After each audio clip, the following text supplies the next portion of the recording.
नमस्कार, TNC nursing के YouTube channel पे स्वागत और अभिनंदन है। सीएचओ सीरीज स्पेशल तरीके से कम्युनिटी हेल्थ नर्सिंग की क्लासें यहाँ पे ली जा रही है, जिसमें अपडेटेड और लेटेस्ट गाइडलाइन आपके सामने परोसी जा रही है। और ये जो परोसी जाने वाली अपडेट और लेटेस्ट गाइडलाइन है, आपकी सीएचओ की एग्जाम को डायरेक्टली हिट करेंगे। मोस्ट ऑफ क्वेश्चंस इस सीरीज से आपको देखने को मिलेंगे कुछ ही समय बाद में। जब आपके सीएचओ का एग्जाम होगा, राजस्थान सीएचओ और एमपी सीएचओ, तो मैं आऊंगा आपके सामने इन्हीं सवाल और इन्हीं जवाबों के साथ में, क्योंकि यही सवाल वो है जो आपकी एग्जाम में छपने वाले हैं। 100% पूरा भरोसा रखिए, अपनी ईमानदारी के साथ लगे रहे, सवाल यहाँ से बाहर जाएंगे नहीं। हम जो पढ़ रहे हैं वो कम्युनिटी हेल्थ नर्सिंग पढ़ रहे हैं, और कम्युनिटी हेल्थ नर्सिंग में हमने खूब सारे टॉपिक पे चर्चा की है, जिसमें मैंने आपको सारी जो चीजें अपडेट है वो मैंने बताए हैं, लेटेस्ट गाइडलाइन बताई है, और कॉन्सेप्ट जो है, बेसिक कॉन्सेप्ट क्या है, एडवांस कॉन्सेप्ट क्या है, सारी चीजों के बारे में अब तक हमने डिस्कस किया है। और अब तक जो हमने पढ़ा है बच्चों, वो हमने बीएमडब्ल्यू के बारे में पढ़ा, बेसिक ऑफ वैक्सीन के बारे में पढ़ा, हमने मिशन इंद्रधनुष पढ़ा, नेशनल इम्यूनाइजेशन शेड्यूल पढ़ा, बहुत सारी टाइप की वैक्सीन के बारे में हमने पढ़ा, उसके बाद में मिजल्स और रूबेला हमने पढ़ा। आज जो हम पढ़ने वाले वैसा ही एक टॉपिक कम्युनिकेबल डिजीज का, उससे पहले हमने एक लेवल ऑफ प्रिवेंशन पढ़ा, जिसमें हमें लगभग 50 से 100 के आसपास एग्जाम्पल्स को सेट किया था। और आज जो हम पढ़ने वाले कम्युनिकेबल डिजीज वाली सीरीज हम पढ़ रहे हैं। इस सीरीज में लगभग जितने भी डिजीज कम्युनिटी हेल्थ नर्सिंग में आती हैं, अपने कम्युनिटी के अंदर जो स्प्रेड रहते हैं, उन सारे डिजीज के बारे में पढ़ेंगे।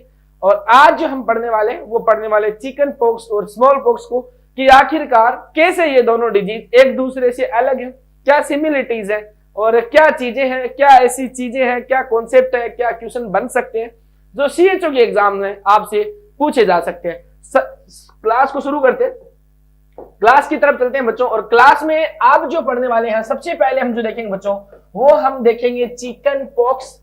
चिकन पॉक्स वो चिकन वाला पॉक्स नहीं है, चिकन पॉक्स ये चिकन पॉक्स वाला पॉक्स है।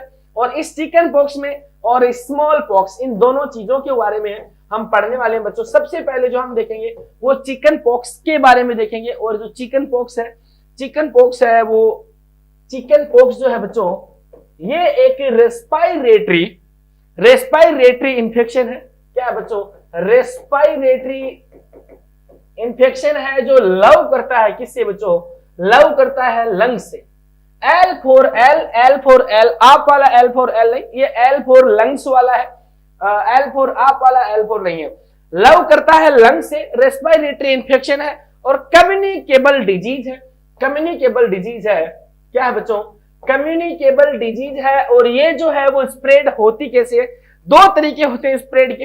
एक अब तक जो हमने पढ़ा, एक हो सकता है डायरेक्ट कम्युनिकेबिलिटी और एक हो सकता है इनडायरेक्ट कम्युनिकेबिलिटी। तो यहाँ पे चिकन पॉक्स जो होता है वो डायरेक्ट कम्युनिकेबल होता है। और डायरेक्ट कम्युनिकेबल का मतलब क्या होता है बच्चों? कि ये जो है वो ड्रॉपलेट इंफेक्शन हो सकता है। क्या है बच्चों? किस तरीके से कम्युनिकेबल हो सकता है? मोड ऑफ ट्रांसमिशन इसके क्या है? मोड ऑफ ट्रांसमिशन क्या है? हम बात करेंगे एजेंट, होस्ट और इन्वायरमेंट की भी, कि कैसे एपिडेमियोलॉजिकल ट्रायड के अंदर डिसइक्विलिब्रियम होता है, उस चीजों का समन्वय आपस में बिगड़ता है, कैसे उन चीजों का बैलेंस खराब होता है। तो एक नॉर्मल ह्यूमन बीइंग में डिजीज कंडीशन आपको देखने को मिलती है, उन सारे फैक्टर्स की बात करेंगे। सबसे पहले हम देखेंगे मोड ऑफ ट्रांसमिशन क्या, आखिरकार इस बीमारी किस तरीके से बनती है। तो देखिए, डायरेक्ट ट्रांसमिशन होता है। और डायरेक्ट ट्रांसमिशन कैसे होता है बच्चों? एक होगा आपका डायरेक्ट ट्रांसमिशन ड्रॉपलेट इन्फेक्शन से, ड्रॉपलेट इन्फेक्शन से। तो देखिए, ड्रॉपलेट इन्फेक्शन जो होता है वो डायरेक्ट ट्रांसमिशन होता है उसका। और इनडायरेक्ट ट्रांसमिशन की बात करेंगे तो एयरबोर्न जो होता है, एयर मीडियम से जो होता है, जिसको हम ड्रॉपलेट न्यूक्लियाई भी बोलते हैं, वो इनडायरेक्ट होता है, डायरेक्ट में ड्रॉपलेट होता है। इसके अलावा बच्चों, direct contact with infected person या इन्फेक्टेड पर्सन ऐसे भी बोल सकते हैं कि डायरेक्ट कॉन्टेक्ट विद, वहां पे जो रेसेस जो बन रहे हैं, वेसिकल्स बन रहे हैं, जो वेसिकुलर फ्लूइड जो है, उसके डायरेक्ट कॉन्टेक्ट में अगर आप आओगे तो चिकन पॉक्स से आप 100% है कि आप उससे संक्रमित हो ही जाएंगे। बात करते हैं बेसिक के बारे में। चलिए बात करते हैं, ये जो डिजीज है वो हम बात करते हैं एपिडेमियोलॉजिकल ट्रायड के बारे में। और एपिडेमियोलॉजिकल ट्रायड में मैंने आपको बताया था कि 3 चीजें होती हैं, एक एजेंट होता है, एक आपका होस्ट होगा और एक जो होगा वो इन्वायरमेंट होगा। और हमने बात की थी बेसिक के बारे में, क्या बात करी थी कि जब आपके एपिडेमियोलॉजिकल ट्रायड के जो कंपोनेंट है उनके बीच में डिसइक्विलिब्रियम होगा, डिसबैलेंस होगा, तो डिजीज आपको देखने को मिलेगी, और वो है चीज चिकन पॉक्स और स्मॉल पॉक्स के अंदर भी आपको देखने को मिलेगी कि आखिरकार चिकन पॉक्स में एपिडेमियोलॉजिकल ट्रायड में आपको देखने को मिलता क्या। सबसे पहले हम बात करते हैं एजेंट की। तो यहाँ पे एजेंट जो होगा तो वो जाहिर सी बात है कि चिकन पॉक्स भी जो है एक वायरल डिजीज है। वायरल डिजीज यानी वायरस से ही होती है, पर ये वायरस होता कौन सा है बच्चों, वायरल डिजीज है या फिर वायरस मीडिएटेड डिजीज है। कैसा ये होता है, अब तक जो हमने पढ़ा, जो हमने रूबेला और मिजल्स के बारे में देखा, तो हमने बात की थी कि वो सिंगल स्ट्रैंडेड आरएनए वायरस होते थे, बट चिकन पॉक्स में क्या देखने को मिलेगा बच्चों, ये डबल स्ट्रैंडेड और डीएनए वायरस हैं, डीएनए वायरस हैं। इस चीज को याद रखिए, क्या चीज को, कि वायरस का फीचर क्या है कि डबल स्ट्रैंडेड है, डीएनए वायरस है, और ये वायरस कौन सा होगा बच्चों, यहां पे ये वायरस होगा वेरिसेला जोस्टर वायरस की वजह से चिकन पॉक्स आपको देखने को मिलता है। और ये जो है बच्चों, ये जो वायरस जो है उसके बाद में क्या देखेंगे, हमने एजेंट के बारे में देखा कि एजेंट इसका होता क्या है, और मोड ऑफ ट्रांसमिशन इसी में आएगा। तो मोड ऑफ ट्रांसमिशन का आपको पता है कि ये जो है वो डायरेक्ट ट्रांसमिशन इसका होता है। और ये जो डायरेक्ट ट्रांसमिशन इसका जो होता है वो कैसे होता है, आपको पता है कि वो सीधा ड्रॉपलेट से भी हो सकता है, और वो सीधा डायरेक्ट कॉन्टेक्ट से भी हो सकता है, और इसके अलावा यूटेंसिल से भी हो सकता है। जो इन्फेक्टेड पर्सन जो चीजें यूज करता है सराउंडिंग, चाहे वो ब्लैंकेट उसकी यूज कर रहा है, चाहे वो कुछ यूटेंसिल्स यूज कर रहा है, या कुछ हाउस होल्ड चीजें यूज कर रहा है, उन सारी चीजों से ये डायरेक्ट ट्रांसमिशन के थ्रू चिकन पॉक्स जो है वो फैल सकता है। ये एजेंट की बात थी। अब हम अगर होस्ट की बात करें तो होस्ट में आखिरकार होता क्या है, होस्ट में ही होता है बच्चों तो स्कूल गोइंग चिल्ड्रंस जो है, स्कूल गोइंग चिल्ड्रंस जो है वो मोस्ट कॉमनली अफेक्टेड होते हैं, और कब लेस देन 10 ईयर के अंदर ये जो बच्चे हैं वो इन्फेक्टेड इसके हो जाते हैं। और बोथ जेंडर जो है वो इक्वली अफेक्टेड होते हैं। बट यहाँ पे क्या देखने को मिलेगा, जब तक ये बीमारी जो होती है चिकन पॉक्स, जब तक ये अपने नॉर्मल एज ग्रुप में होगी, यानी स्कूल गोइंग चिल्ड्रंस में जब होगी तो ये मॉडरेट लेवल की होती है। बट ये जब अकर होती है when it occur in adults, तो ये जो है इसकी सीवियर फॉर्म आपको देखने को मिलती है। क्या देखने को मिलती है, सीवियर फॉर्म आपको इसको देखने को मिलती है। यहाँ पे क्या देखने को मिलेगा बच्चों, आपको यहाँ पे क्या देखने को मिलेगा, one attack give life long immunity. एक जो अटैक है वो लाइफ लॉन्ग इम्यूनिटी देता है, कि एक बार अगर आपको हो गया तो जीवन में आपको कभी वेरिसेला जोस्टर जो आपको होगा नहीं, बट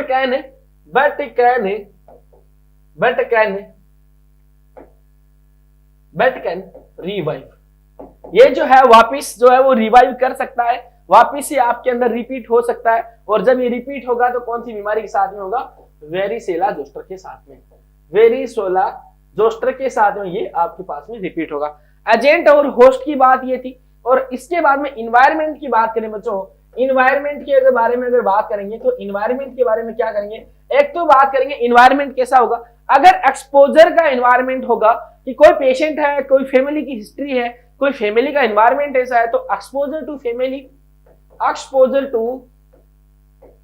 फैमिली, अगर फैमिली मेंबर को किसी को हो रहा है, इन्वायरमेंट अगर उस टाइप का है तो वहां पे दिस फैक्टर है। इसके अलावा इन्वायरमेंटल फैक्टर में मैन जो होगा बच्चों, इसका जो है वो सीजनल डिस्ट्रीब्यूशन होता है, सीजनल डिस्ट्रीब्यूशन होता है। और सीजनल डिस्ट्रीब्यूशन में कौन सा बच्चों,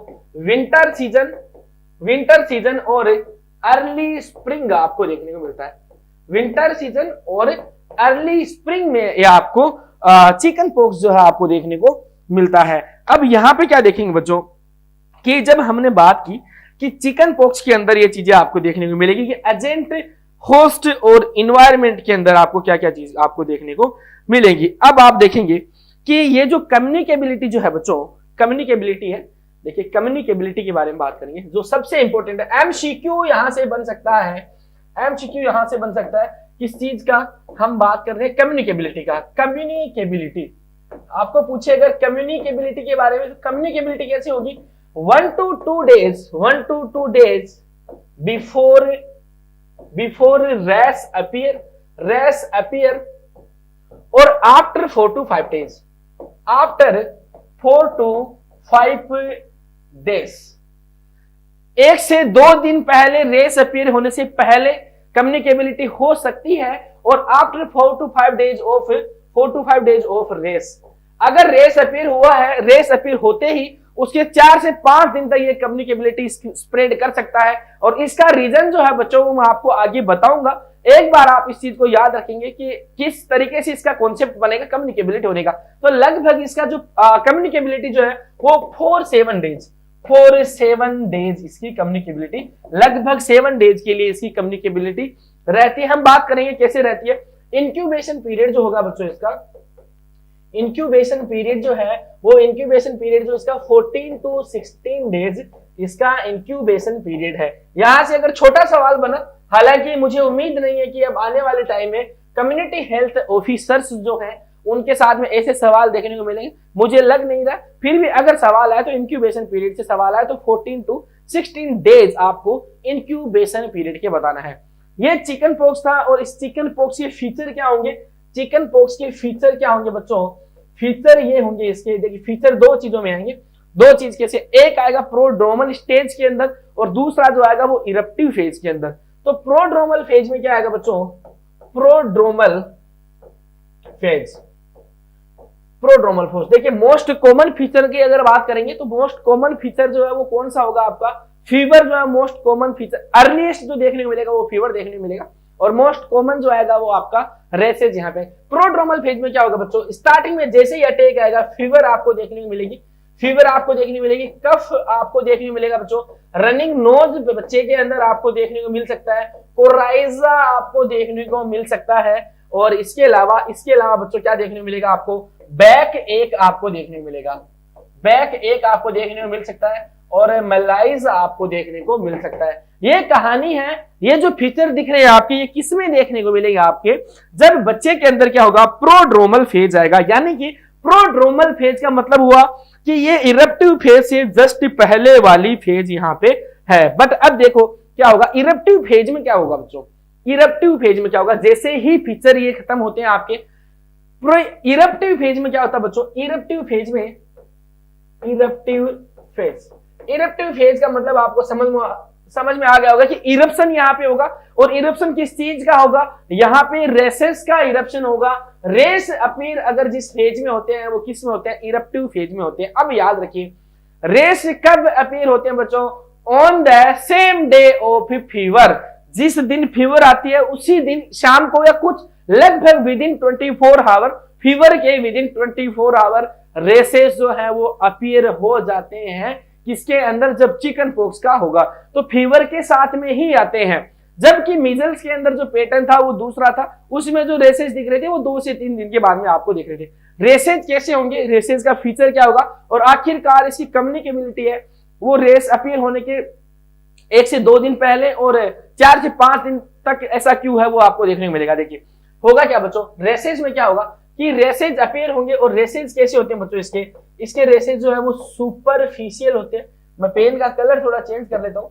सुपरफिशियल रेसेज आपको देखने को मिलते हैं, सुपरफिशियल रेसेज देखने को मिलते हैं बच्चों। इसके जो रेसेज होंगे वो कैसे होंगे बच्चों, इसके रेसेज होंगे सराउंडेड इन्फेक्टेड, सराउंडेड जो होंगे वो इन्फेक्टेड होंगे, इन्फेक्टेड होंगे। इसका जो पैटर्न जो होगा, पैटर्न आप जो देखेंगे बच्चों ये सेंट्रीपिटल होता है। देखिए अगर आपको कंफ्यूजन है सेंट्रीपिटल और सेंट्रीफ्यूगल में, अगर आपको कंफ्यूजन तो याद रखिए सेंट्रीपिटल यानी सीपी और चिकन पॉक्स यानी सीपी, दोनों सीपी मिल रहे हैं, यानी चिकन पॉक्स और सेंट्रीपिटल, सीपी से आप याद रखेंगे। सेंट्रीपिटल का मतलब क्या है कि ये सेंटर के अंदर अराइज होता है। तो रैश जो स्टार्ट होंगे वो कहां से होंगे बच्चों, सेंट्रीपिटल यानी सेंट्रल डिस्ट्रीब्यूशन होगा, और उसके बाद में क्या होगा, इसका डिस्ट्रीब्यूशन जो एक्सट्रीमिटीज की तरफ होगा। तो सबसे पहले रेसेस जो आपको देखने को मिलेंगे वो कैसे देखने को मिलेंगे, वो सेंटर में आपको देखने को मिलेंगे, सेंटर में आपको देखने को मिलेंगे एब्डोमेन। एब्डोमेन में एंड अपर आर्म में आपको देखने को मिलेगा, एब्डोमेन और अपर आर्म में देखने को मिलेंगे।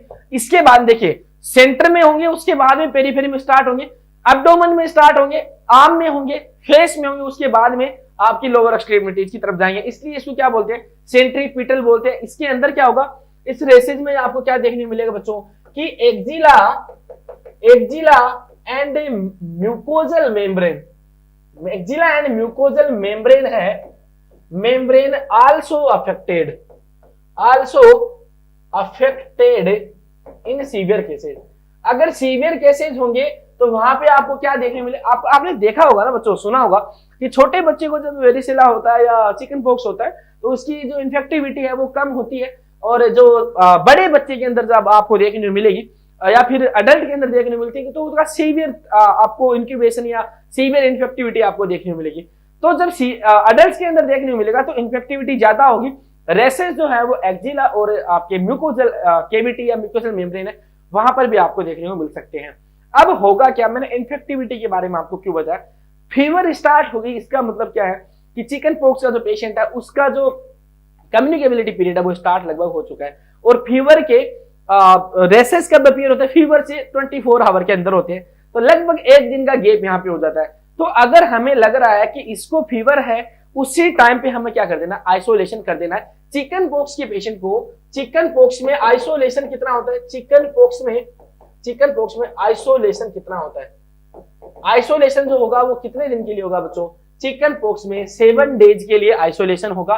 और ये जो रैश अपीयर हो रहे हैं, ये रैश जो अपीयर हो रहे हैं, हाँ ये देखिए, इसके बाद में एक फीचर और क्या होगा, फीचर होगा कि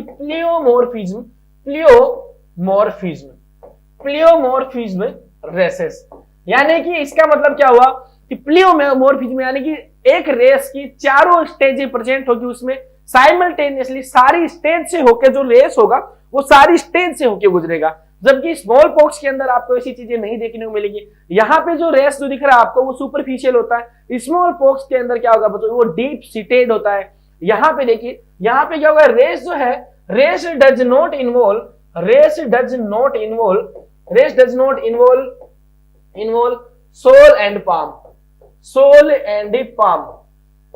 सोल एंड पाम को इन्वॉल्व नहीं करता है, जबकि चिकन पॉक्स के अंदर क्या देखने को मिलता है आपको कि रैश जो होगा वो क्या होगा बच्चों, सोल और पाम को भी आपका वो है वो इन्वॉल्व करता है।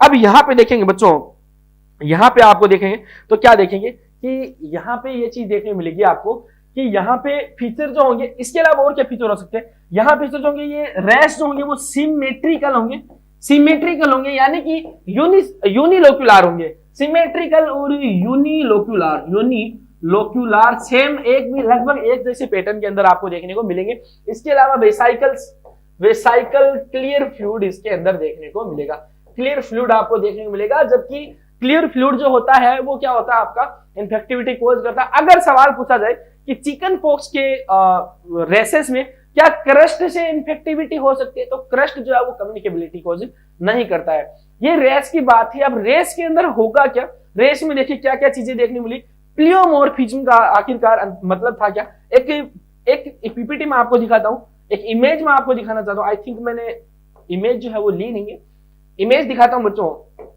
और इमेज क्या होगी आपकी,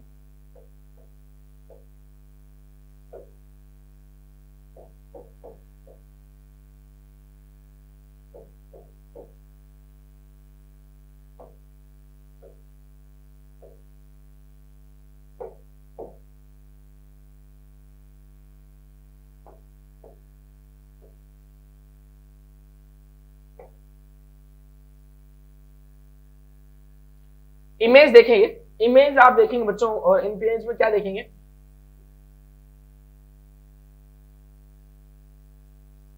ये इमेज आपको दिख रही होगी, ये फीचर आपको दिख रहे हैं इसमें।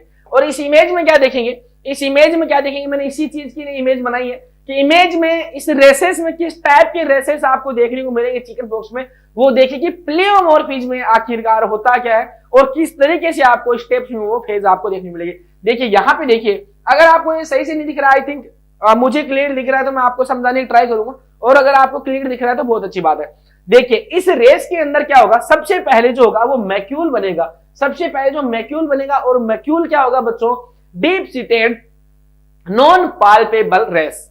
क्या होगा यहां पे, ये जो रेस जो बन रहे हैं ये क्या होगा, नॉन पाल्पेबल है। क्या बच्चों, नॉन पाल्पेबल, और नॉन पाल्पेबल है इसका मतलब इसके अंदर अभी फ्लूइड भी नहीं आया है। तो रेस जो है, और ये क्या है, टाइम इन डेज।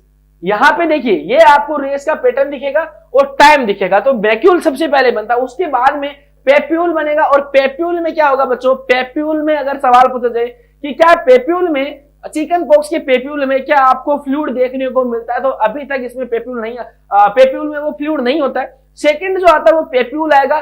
अब देखिए इंपॉर्टेंट चीज, सवाल अगर पूछा जाए कि पेप्यूल जो है वो लगभग कब अराइज होता है, तो 2 दिन के अंदर अंदर पेप्यूल अराइज होता है। और इस पेप्यूल में क्या होता है बच्चों, ये पाल्पेबल होता है। क्या होता है, पाल्पेबल होता है। और नो फ्लूइड, फ्लूइड जो है इसके अंदर आपको नहीं देखने को मिलेगा, इसके अंदर भी 2 दिन पे ये होता है। तीसरे दिन पे क्या होगा बच्चों, वेसाइकल बनता है। और ये जो वेसाइकल होता है ये क्या होता है, पाल्पेबल होता है और फ्लूइड फील्ड होता है, क्लियर फ्लूइड फील्ड होता है और वेसाइकल यहां पे बनते हैं। और इसके बाद में क्रस्ट बनता है। क्रस्ट जो होता है, क्रस्ट का मतलब क्या होता है बच्चों, कि अगर आपको सवाल पूछा जाए कि क्या चिकन पॉक्स के जो क्लियर वेसाइकल्स का जो फ्लूइड है क्या वो इन्फेक्टिविटी कॉज कर सकता है, तो बिल्कुल कर सकता है। बट एक बार जब वेसिकल्स जो है वो रप्चर हो गया, उसका फ्लूइड निकल गया, उसके बाद में जो बनता है वो क्रस्ट बनता है। और क्रस्ट जो है वो कभी भी इन्फेक्टिविटी कॉज नहीं करता। और ये जो प्रोसेस है, मैक्यूल से पेप्यूल, पेप्यूल से वेसिकल, वेसिकल से क्रस्ट जो बन रहा है, इसको लगभग कितना टाइम लगता है बच्चों, 6 दिन का लगभग समय इसको लगता है। और ये जो पूरी जो प्रोसेस है वो लगभग 7 दिन के आसपास की प्रोसेस होती है। तो इन आइसोलेशन जो हम करते हैं पेशेंट का, वो लगभग 7 दिन के लिए करते हैं। और वो क्यों करते हैं, क्योंकि इन्फेक्टिविटी डायरेक्ट ट्रांसमिशन जो होगा वो किस चीज से होगा, डायरेक्ट ट्रांसमिशन जो होगा वो आपके रैश से होगा। और रैश किस तरीके से होंगे, देखिए ये इन्फेक्टिविटी पीरियड होगा। तो जो मैंने बताया था कि कम्युनिकेबिलिटी कब होती है, तो रैश अराइज होने से 1 दिन पहले, लगभग 1 से 2 दिन पहले, और कब तक, 4 से 5 दिन तक। तो वही कहानी थी कि इससे पहले फीवर हो रही थी, फीवर के साथ में ही आते, अराइज नहीं होती, पर वो अंदर की जो पैथोफिजियोलॉजी है वो स्टार्ट हो जाती है, उसके बाद में ये अराइज होता है 1 दिन में, फिर पेप्यूल बनता है। तो ये जो प्रोसेस है लगभग ये 6 दिन यहाँ पे बता रहे, शायद लगभग 8 दिन की प्रोसेस होती है। तो ये रैश से 1 to 2 days before and after 4 to 5 days, इसलिए ये जो है वो इन्फेक्टिविटी या कम्युनिकेबिलिटी आपकी इतना टाइम आपको दिया जाता है। पेशेंट को आइसोलेशन इस वजह से इतने टाइम के लिए किया जाता है। अब देखिए क्या होगा, अब जैसे ही आपकी ये प्रोसेस पूरी होगी, उसके बाद में क्या देखने को मिलेगा बच्चों,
ओके, सॉरी फॉर इंटरप्शन। तो ये जो था वो रैश के अपीयर होने का एक पैटर्न था, किस पैटर्न के अंदर आपको रैश देखने को मिलेंगे। इसके बाद में क्या होगा बच्चों, जैसे ही होगा, अब देखिए सवाल कहां से पूछा जा सकता है।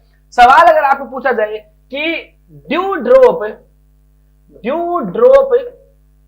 अपीयरेंस या फिर ऐसा पूछते, dew drop appearance of rash, ये जो रैश है इसका ड्यू ड्रॉप अपीयरेंस होगा। और ड्यू ड्रॉप कहां पे, ड्यू ड्रॉप रोज पिटल,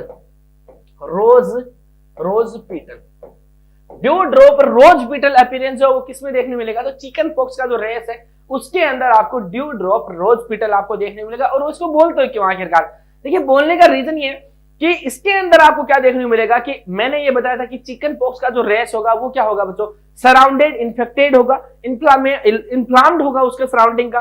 तो सराउंडिंग जो है वो रेड दिखेगी, देखिए क्या होगा बच्चों, सराउंडिंग इस रेस के अंदर क्या देखने को मिलेगा, इस सराउंडिंग जो है वो रेड देखने को मिलेगी। और रेड के साथ जैसे गुलाब आपका होता है, गुलाब आपका रेड होता है, क्योंकि आपने तो बहुत सारे गुलाब खिलाए होंगे, इधर उधर बांटे होंगे, तो गुलाब जो है वो कैसा होता है, रेड होता है। और रेड ही कैसा होगा, इस रेस का सराउंडिंग जो है वो रेड होगा और बीच में क्लियर फ्लूइड फील्ड होता है, तो उसी तरीके से ड्यू ड्रॉप का अपीयरेंस बोलेगा, इसीलिए इसको dew drop on rose petal appearance अगर आपको पूछा जाए कि किसका फीचर है, तो ये जो फीचर है आपका चिकन पॉक्स का फीचर है।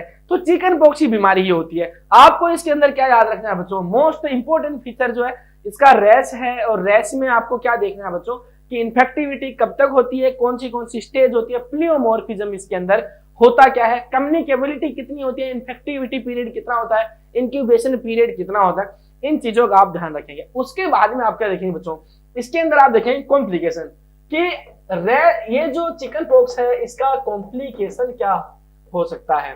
तो कॉम्प्लिकेशन में क्या देखेंगे बच्चों, कॉम्प्लिकेशन में आपको याद रखना है, कॉम्प्लिकेशन में बच्चों ये जो कॉम्प्लिकेशन मोस्ट कॉमन और मोस्ट डेंजर जो कॉम्प्लिकेशन होगा इसका, वो कौन सा आपको देखने को मिलेगा बच्चों, इसको आपको देखने को मिलेगा वेरिसेला न्यूमोनिया।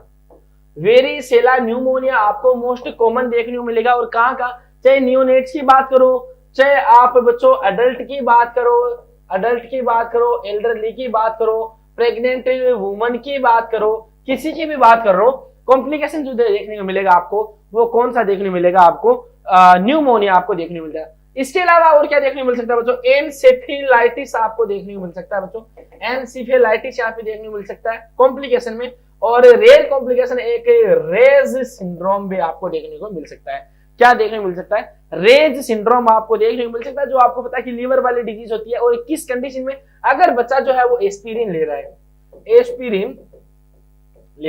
अगर एस्पिरिन ले रहा है तो आपको क्या देखने को मिलेगा बच्चों, रेज सिंड्रोम भी आपको यहाँ पे देखने को मिल सकता है। तो कॉम्प्लिकेशन में आपको जो कॉम्प्लिकेशन याद रखना है वो कौन सा रखना है, वो न्यूमोनिया याद रखना है। और न्यूमोनिया क्यों याद रखना है, क्योंकि आपको पता है कि चिकन लव लंग्स, और कौन सा लंग्स, एल फॉर लंग्स, फेफड़ों की बात मैं कर रहा हूं, तो चिकन लव लंग्स, इस वजह से आपको क्या देखने को मिलेगा, न्यूमोनिया यहाँ पे आपको देखने को मिलता है। ये हल्का सा एक कॉम्प्लिकेशन था। अब देखिए हम क्या देखते हैं, हमें ये देखना है बच्चों कि आप एक चीज देखेंगे यहाँ पे, और वो चीज क्या देखेंगे कि एक मेरे पास में कुछ की पॉइंट है आपके लिए। और की पॉइंट क्या है, देखिए एक की पॉइंट है, आप चाहें तो इसको थोड़ा छोटा करना चाहूंगा इसको एक बार,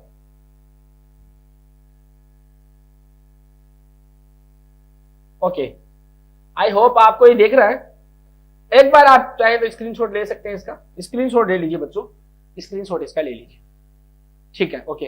अब देखिए इस की पॉइंट में आपको क्या देखने को मिलेगा, इस की पॉइंट में देखिए आप की पॉइंट में क्या देखने को मिलेगा, बहुत इंपॉर्टेंट चीज है। और की पॉइंट क्या बच्चों, वेरिसेला इन फर्स्ट 2 ट्राइमेस्टर। अगर देखिए ये है, देखिए एल्गोरिथम की बात करें, ये एल्गोरिथम है बच्चों, ये एल्गोरिथम है कब का,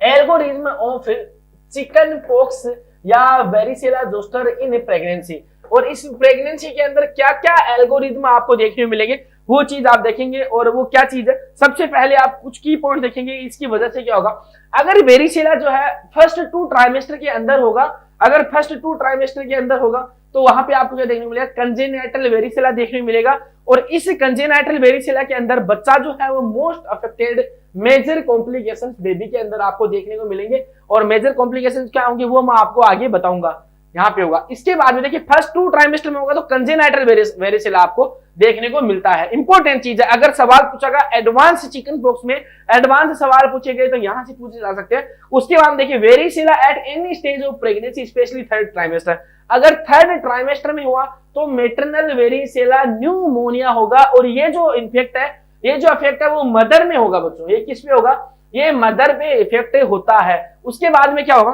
उसके बाद में देखिए क्या होगा। अब देखिए एक्चुअल में जो मोस्ट अफेक्टेड जो चीजें होंगी ना, नियोनेट को या बच्चे को जो अफेक्ट करेगा वो कौन सा न्यूमोनिया करेगा, कौन सा जो है वो स्टेन करेगा, वो कंजेनाइटल वेरिसेला वाले बीमारी करेगी। और क्यों, क्योंकि ये उस टाइम पे होती है, तो ये लगभग कब होती है, ये लेस देन 20 वीक में हो जाती है बच्चों, यानी 20 वीक से पहले पहले ये आपके अंदर देखने को मिल सकती है। और 20 वीक से पहले अगर हुई तो ये क्या होगा, मेजर डिफेक्ट ये कोज करती है। और मेजर डिफेक्ट कौन से कोज करती है वो मैं आपको आगे बताऊंगा। अगर वेरिसेला कोई से भी स्टेज में, स्पेशली थर्ड स्टेज में होता है, मेटरनल वेरिसेला न्यूमोनिया होगा जो मदर के अंदर होगा, जो सीरियस है और कॉम्प्लिकेशन है। इसके अलावा वेरिसेला अगर बच्चों लेस देन या 5 डेज एंटीपार्टम, जैसे उसका ईटीडी है, हमें पता चला कि एंटीपार्टम पीरियड खत्म होने वाला है, तो उस एंटीपार्टम पीरियड में अगर 5 या 5 से कम दिन बचे हैं और उस टाइम पे वेरिसेला हुआ, और इसके अलावा 2 डेज पोस्टपार्टम, अगर 2 डेज पोस्टपार्टम हुआ और 5 दिन से कम जो एंटीपार्टम जो है वो टाइम बचा है, वहां पे आपको नियोनेटल वेरिसेला आपको देखने को मिलेगा। नियोनेटल वेरिसेला आपको देखने को मिल सकता है। अब अगर ये चीज होगी तो यहाँ पे देखिए कॉम्प्लिकेशंस क्या क्या आएंगे, क्या क्या डिफेक्ट बेबी के अंदर आ सकते हैं, वो चीज देखेंगे। यहाँ पे देखिए आपको क्या देखने को मिलेगा बच्चों, माइक्रोसिफेली आपको देखने को मिल सकती है बच्चों, माइक्रोसिफेली आपको देखने को मिल सकती है। यहाँ पे आपको माइक्रोऑप्थेल्मिया देखने को मिलेगा, माइक्रोऑप्थेल्मिया आपको देखने को मिल सकता है। यहाँ पे जो है बच्चों आपको क्या देखने को मिलेगा, LBW देखने को मिल सकता है बच्चों, मेजर कार्डियक डिफेक्ट यहाँ पे बच्चे के अंदर देखने को मिल सकते हैं। और बच्चों ग्रोथ रिटार्डेशन आपके अंदर देखेंगे, ग्रोथ रिटार्डेशन जो है वो बच्चे के अंदर आपने देखने को मिल सकता है, रिटार्डेशन। अगर ये चीज देखने को मिली तो ये चीजें आपको उस नियोनेट के अंदर देखने को मिल सकती हैं। अब देखिए हम अगर बात करें कि प्रिवेंशन कैसे कर सकते हैं, तो प्रिवेंशन चिकन पॉक्स से कैसे कर सकते हैं, 2 तरीके से कर सकते हैं, और दोनों तरीके मैंने बताए थे। मिजल्स में भी यही चीजें थी। अगर मैं प्रिवेंशन करूं, एक बार प्रिवेंशन से पहले अगर मेरे पास में एक चीज और आपके पास में, और वो चीज मैं अगर आपको दिखाऊं, एक मैंने इमेज है मेरे पास में आपके लिए, वो इमेज ऐसे है। ओके, इसको देखेंगे पहले, सबसे पहले बच्चों इसको देखेंगे आप, इसको देखेंगे। अगर आपको ये दिख रहा है तो बहुत ही अच्छी बात है, कुछ नया नॉलेज आपको देखने मिलेगा। देखिए ये चीज दिख रही है आपको किसके बारे में, मेटरनल एल्गोरिथम में मदर को अगर वेरिसेला हो रहा है तो हम कैसे पहचान करेंगे कि मदर को होने वाला है, और हम इसको कैसे आगे बढ़ने से रोकेंगे, वेरिसेला जोस्टर को या चिकन पॉक्स को। आप देखेंगे, देखिए सबसे इंपॉर्टेंट चीज बताता हूं, algorithm for diagnosis and management of varicella in pregnancy. Pregnancy के अंदर डायग्नोसिस कैसे करेंगे और ट्रीटमेंट कैसे करेंगे वेरिसेला का, वो देखेंगे। अब देखिए सबसे पहली चीज, एक्सपोजर टू वेरिसेला। अगर वेरिसेला से एक्सपोजर हुआ है, अब देखिए अगर ये well documented history of infection, एक मदर है जो प्रेग्नेंट हुई है और उसके अंदर वेल डॉक्यूमेंटेड हिस्ट्री है, तो अब हमें क्या करना है, कोई दिक्कत वाली बात नहीं, कोई टेंशन लेनी नहीं है। किस लिए नहीं लेनी है, क्योंकि हमें पता है कि एक बार वेरिसेला हो गया तो उसकी लाइफ लॉन्ग इम्यूनिटी हमें मिलती है, और ये लाइफ लॉन्ग इम्यूनिटी मिलती है, इसका मतलब ये बाद में होगा नहीं। तो अगर मदर जो है वो प्रेग्नेंट लेडी है, एक्सपोज हुई है वेरिसेला से, और हमें पता है कि वेल डॉक्यूमेंटेड हिस्ट्री है, तो reassure patient that neither she nor her baby is at risk, कि न तो वो खुद रिस्क पे है न उसका बेबी रिस्क पे है, अब तुम्हें कुछ भी नहीं करना है। एक कंडीशन ये बनती है, अब अगर no documentation of natural infection, कि उसको कोई भी हिस्ट्री नहीं है, कोई डॉक्यूमेंटेशन नहीं है कि इसको है वो वेरिसेला हुआ है या नहीं हुआ है, चिकन पॉक्स हुआ है या नहीं हुआ, तो हम जो है वो क्या सोच के चलेंगे कि इसको चिकन पॉक्स नहीं हुआ है, उस हिसाब से हम आगे इंटरवेन करेंगे। आप देखिए हम क्या करेंगे बच्चों, ऑब्टेन करेंगे वेरिसेला जोस्टर आईजीजी सीरोलॉजी को, हम ये जांच करवाएंगे, और हमें बाद में क्या देखना है, अगर ये सीरोलॉजी में आईजीजी है वो पॉजिटिव मिलती है आपको, अगर सीरोलॉजी में अगर आईजीजी पॉजिटिव मिलती है तो आपको क्या करना है, रीएश्योर करना है पेशेंट को कि कोई दिक्कत नहीं है, वेरिसेला जोस्टर के खिलाफ आपके अंदर एंटीबॉडी है। अब भी सेम ही बात रिपीट करनी है, कि न तो आपको रिस्क है न आपके बच्चे को रिस्क है। यहां तक की भी बात हो गई।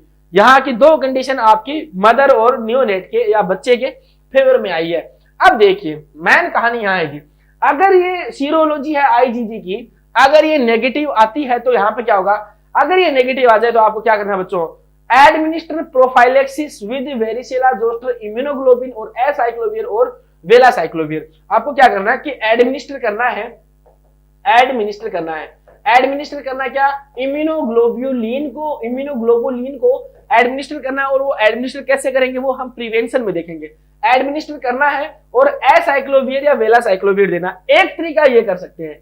दूसरा तरीका क्या कर सकते हैं बच्चों, देखिए ये 4 दूसरा तरीका भी आप देख सकते हैं, और वो क्या देख सकते हैं, दूसरा तरीका ये देख सकते हैं। आपने क्या किया बच्चों, आपने इम्यूनोग्लोबुलिन दी, अगर उसमें इन्फेक्शन अराइज होता है, अगर माइल्ड टू मॉडरेट होता है तो आपको क्या करना है, एसाइक्लोवियर ओरल मेडिकेशन आपको प्रोवाइड करनी है।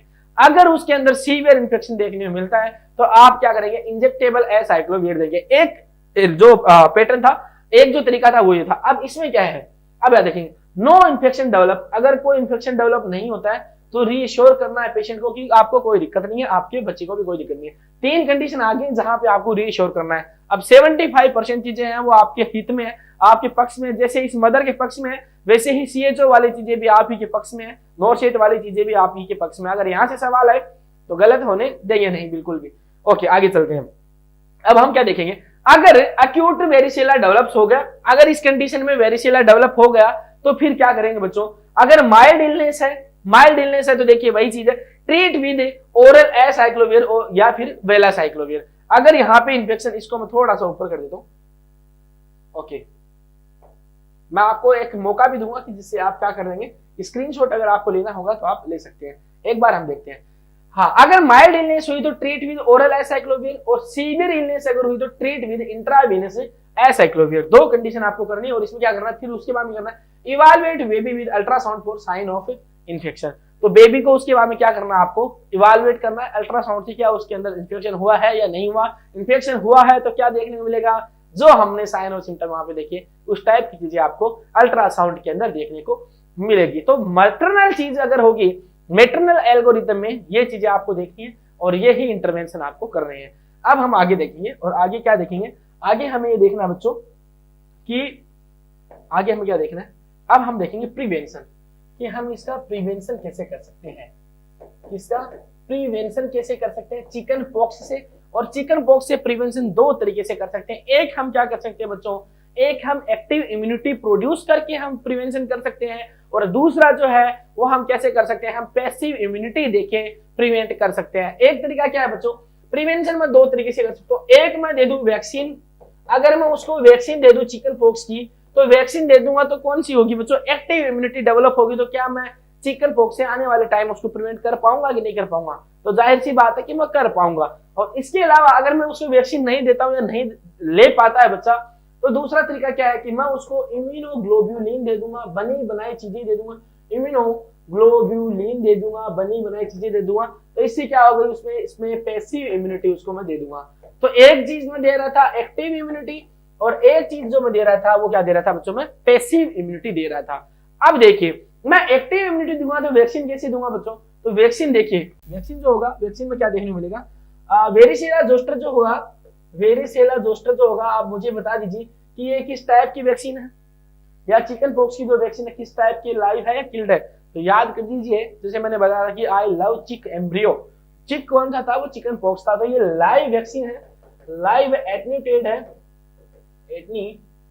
है, और ये जो वैक्सीन है वो आपको क्या देखने को मिलेगा, इस वैक्सीन की आप 2 डोज देते हैं, 2 डोज देते हैं, 0.5 ml की देते हैं, सब किटेनियस रूट से आप चिकन पॉक्स की वैक्सीन आप देते हैं। ये आपने देखा। अब देखेंगे क्या देंगे और कब देंगे बच्चों, ये आप देखें बच्चों 16 to 18 मंथ अपार्ट देंगे, और दूसरा 2 डोज आप देंगे, और 2 डोज प्लस 1 आप बूस्टर डोज देंगे। और ये बूस्टर डोज जो है वो कब देंगे, आप 4 to 5 ईयर के अंदर अंदर आप इस बूस्टर डोज को देंगे।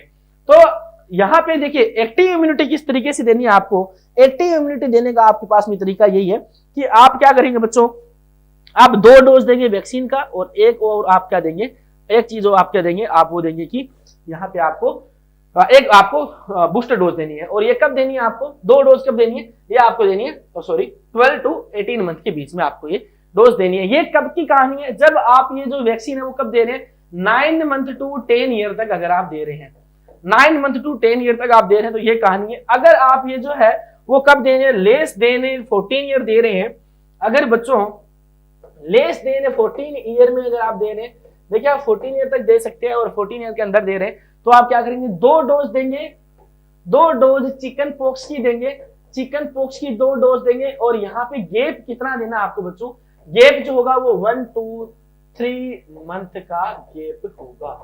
क्या होगा, 1 to 3 मंथ का गेप आपको देना है। अगर ये चीज आप कब दे रहे हैं, अगर आप मोर देन 14 ईयर दे रहे हैं 14 ईयर दे रहे हैं तो आप उस टाइम पे भी 2 डोज देंगे, और इस बार जो गैप होगा वो लगभग आपका 8 से 12 वीक का आपको गैप देना है। तो चिकन पॉक्स की वैक्सीन के बारे में ये है। और चिकन पॉक्स की वैक्सीन देखिए, आप चाहें तो आप कॉम्बिनेशन वैक्सीन भी दे सकते हैं। और कॉम्बिनेशन वैक्सीन कब देते हैं बच्चों? कॉम्बिनेशन वैक्सीन कौन सी इसकी अगर आपको पूछे तो कॉम्बिनेशन वैक्सीन इसकी कौन सी है बच्चों?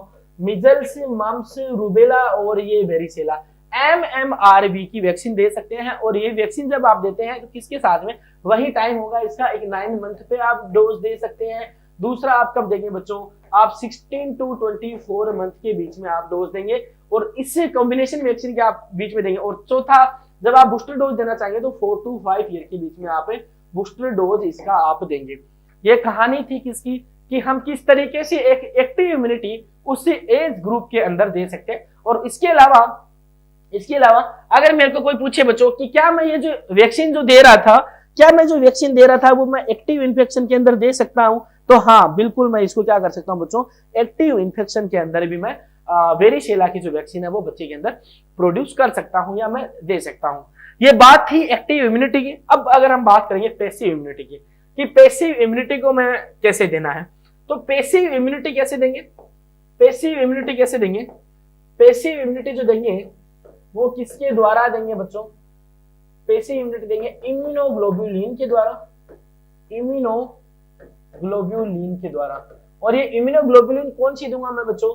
वेरिसेला जोस्टर इम्यूनोग्लोबुलिन, VZIG में दूंगा। और किस तरीके से देना इस इम्यूनोग्लोबुलिन को वो मैं आपको दिखाता हूं कि कैसे इम्यूनोग्लोबुलिन को देना है, क्या आपका क्राइटेरिया रहेगा, ये देखेंगे। ओके, थोड़ा सा ओके, आई होप दिख रहा होगा आपको।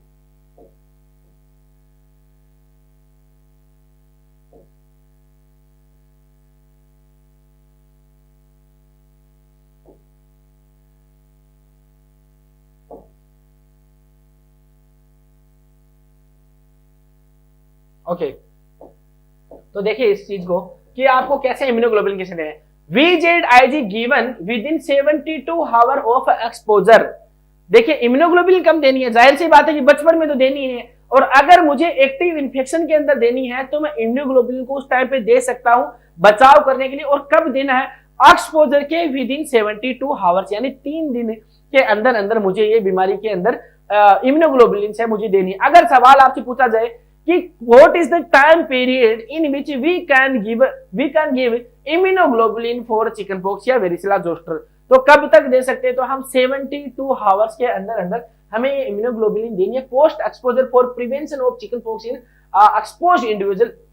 तो एक्सपोज्ड इंडिविजुअल जो होंगे उनके अंदर मुझे 72 आवर्स के अंदर अंदर मुझे वेरिसेला जोस्टर की जो है इम्यूनोग्लोबुलिन देनी है। और किसके अंदर? स्पेशली HIV और इम्यूनो कॉम्प्रोमाइज पर्सन को मैं ये इम्यूनोग्लोबुलिन दे सकता हूँ। इम्यूनो सप्रेसिव थेरेपी जिन पेशेंट को चल रही है उनके अंदर दे सकता हूँ।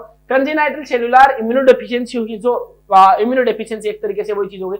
Pregnant female, early neonate, pre mature infant और लो बर्थ वेट बेबी जो है उनको मैं दे सकता हूँ। और डोज क्या होगी इसकी?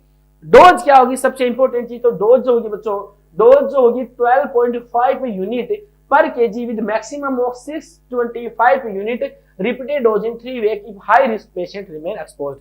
अगर हाई रिस्क पेशेंट है, और हाई रिस्क पेशेंट कौन से? ये रिस्क पेशेंट है, अगर ये लंबे टाइम के लिए एक्सपोज रह जाए तो मैक्सिमम मैं 625 यूनिट दे सकता हूं। और नॉर्मली मुझे 12.5 यूनिट पर केजी के हिसाब से देनी है। और पर केजी के हिसाब से क्यों दे रहा हूं? क्योंकि मेरे पास में यहाँ पे सारे के सारे एज ग्रुप मेरे पास में अवेलेबल है, तो इसलिए मुझे ये करना है। तो 2 तरीके से आप इम्यूनिटी दे सकते हैं, आप प्रिवेंशन कर सकते हैं। कैसे कर सकते हैं? एक आप कर सकते हैं कि एक तरीके से आप एक्टिव इम्यूनिटी यानी वैक्सीन के द्वारा कर सकते हैं। और दूसरी जो चीज है वो आप इम्यूनोग्लोबुलिन देके यहाँ पे चिकन पॉक्स से किसी भी बच्चे को, किसी भी एडल्ट को, न्यूनेट्स को आप बचा सकते हैं। तो ये एक तरीका था कि चिकन पॉक्स में आप कैसे चीजें देखेंगे। तो चिकन पॉक्स में हमने क्या देखा? आपको याद रखने वाली चीजें कि वायरल है, और वायरल में कौन सा इंक्यूबेशन पीरियड कितना इसका? तो 14 to 16 डेज आपको याद रखना है। आइसोलेशन 7 दिन के लिए करना है बच्चे को। Dew drop on rose petal एक क्लासिकल फीचर आपको यहाँ पे देखने मिलेगा।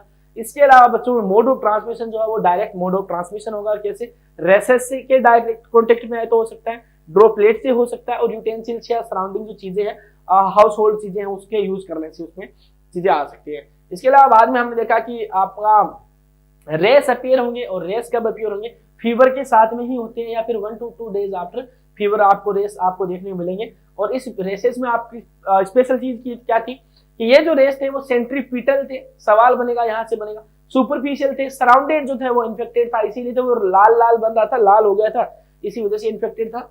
और उसके अलावा ये जो था वो कि आपके एक्जिला और म्यूकोजल कैविटी को वो है वो इन्वॉल्व कर सकता है। सोलोपाम जो है इसमें इन्वॉल्व होते नहीं है। प्लियोमॉर्फिज्म आपको देखने को मिलेगा, यानी कि सारी की सारी स्टेजेस जो है वो आपको इसके अंदर साइमल्टेनियसली आपको देखने को मिलेगी। और वो कौन सी थी, तो वो स्टेज हमने देखी कि इन्फेक्टिविटी पीरियड कितना होता है, 1 to 2 days before appearance of rash और 4 to 5 days तक इन्फेक्टिव पीरियड आपका रहता है। फिर हमने देखा कि एडल्ट्स में क्या होता है, न्यूनेट्स में किस तरीके से, मेटरनल हमने देखा कि चिकन पॉक्स से कैसे बताना और क्या क्या क्राइटेरिया उसके हैं। उसके बाद हमने प्रिवेंशन देखा कि इम्यूनोग्लोबुलिन कैसे देखे हमें प्रिवेंट करना है और कब दे सकते हैं, और चिकन पॉक्स वैक्सीन के बारे में हमने बात की। नमस्कार, ये चिकन पॉक्स के बारे में था। और अब जो हम पढ़ेंगे बच्चों, वो पढ़ेंगे स्मॉल पॉक्स के बारे में कि स्मॉल पॉक्स जो है वो चिकन पॉक्स से कैसे डिफरेंट है। स्मॉल पॉक्स में बात करते हैं, क्या करते हैं बच्चों, स्मॉल पॉक्स में स्मॉल पॉक्स। और स्मॉल पॉक्स के बारे में क्या बात करेंगे, ये स्मॉल पॉक्स जो है वो ऑलरेडी इराडिकेटेड है,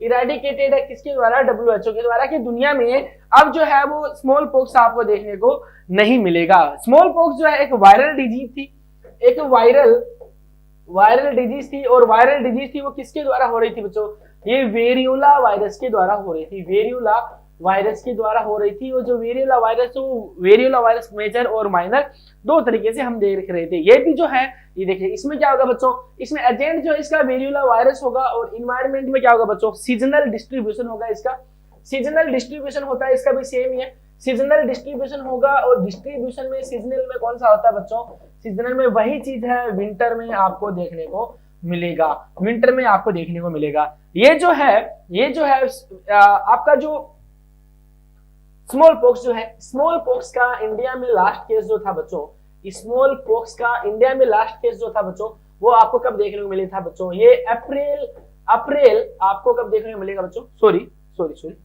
ये आपको कब देखने को मिला बच्चों, ये आपको मई में देखने को मिला, मई 1975 में लास्ट केस देखने को मिला। और इंडिया के अंदर ये आपका फ्री कर दिया था, इराडिकेट नहीं हुआ था।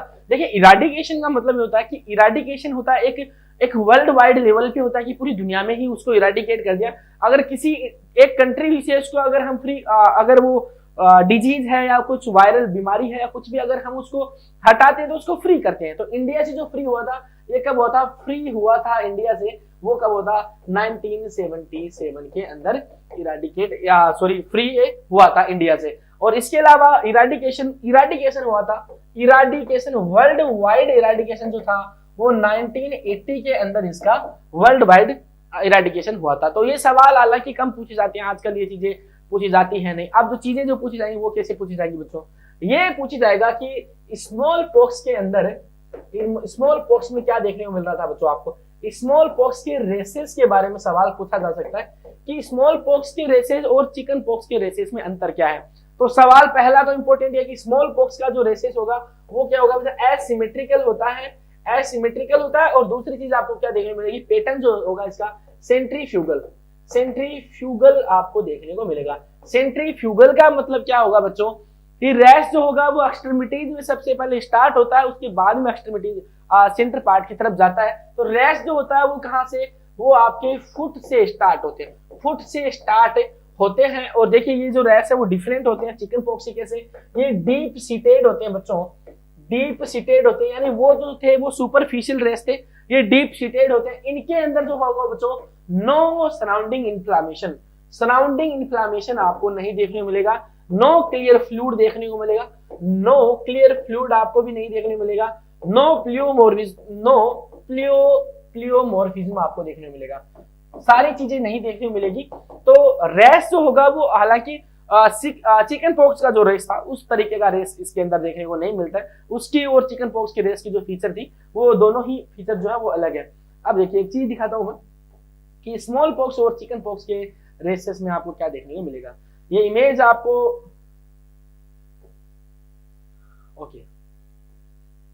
ये इमेज आपको दिख रही होगी, और ये इमेज आप देखेंगे तो ओके, ये इमेज देखेंगे बच्चों, और इस इमेज में क्या है, ये स्मॉल पॉक्स की है यानी वेरियोला वायरस की है, और ये वेरिसेला यानी चिकन पॉक्स की है। इसमें क्या देखेंगे, ये जो रेस था ये सुपरफिशियल नहीं था, ये डीप सीटेड है, डीप सीटेड है बच्चों। और जो फीचर मैंने बताई कि इनमें नो वेसाइकल फ्लूइड होता है, वेसाइकल फ्लूइड नहीं होता, प्लियोमोर्फिज्म आपको नहीं देखने को मिलेगा, प्लियोमोर्फिज्म इसके अंदर आपको नहीं देखने को मिलता है। और इसके अंदर जो होता है बच्चों, हाँ ओके, इसके अंदर इंपॉर्टेंट चीज क्या होगी बच्चों कि इसमें जो है वो एक्जिला एंड म्यूकोजल कैविटी जो है वो आपकी अफेक्टेड नहीं होती है। बट क्या होगा इसमें बच्चों, इसमें है वो सोल एंड पाम जो होती है, सोल एंड पाम जो है वो इन्वॉल्व होती है, यानी सोल एंड पाम जो होती है वो इन्वॉल्व होगी इस चीज के अंदर, दोनों ही चीजों के अंदर। तो अब आपको क्या इसके अंदर आपको देखने को मिलेगी, इसका क्या होगा, सेंट्रीफ्यूगल होगा, ये सेंट्रीफ्यूगल,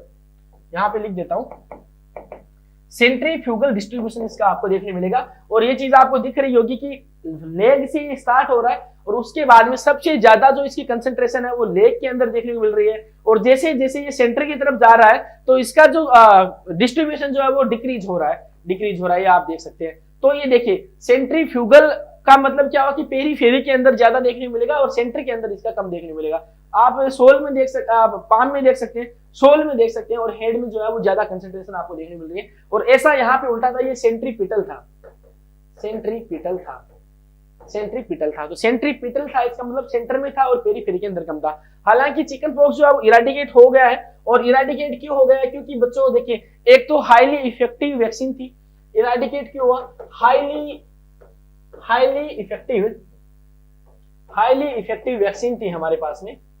दूसरी चीज क्या थी बच्चों, इसका जो था बच्चों, इसके अंदर जो था बच्चों नो कैरियर, इसका कोई कैरियर नहीं था बच्चों, इसका नो एनिमल रिजर्वायर भी इसका कोई नहीं था। और हमें जो था वो क्या मिला बच्चों, ग्लोबल सपोर्ट मिला, इसका ग्लोबल सपोर्ट मिला, यानी WHO ने भी इसके लिए काफी कैंपेन चलाए और प्रोग्राम चलाए, इसकी वजह से स्मॉल पॉक्स जो था वो इराडिकेटेड हो गया।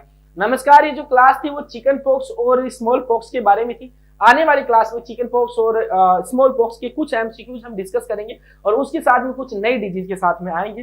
तब तक के लिए पढ़ते रहिए, बढ़ते रहिए। जय हिंद, जय भारत।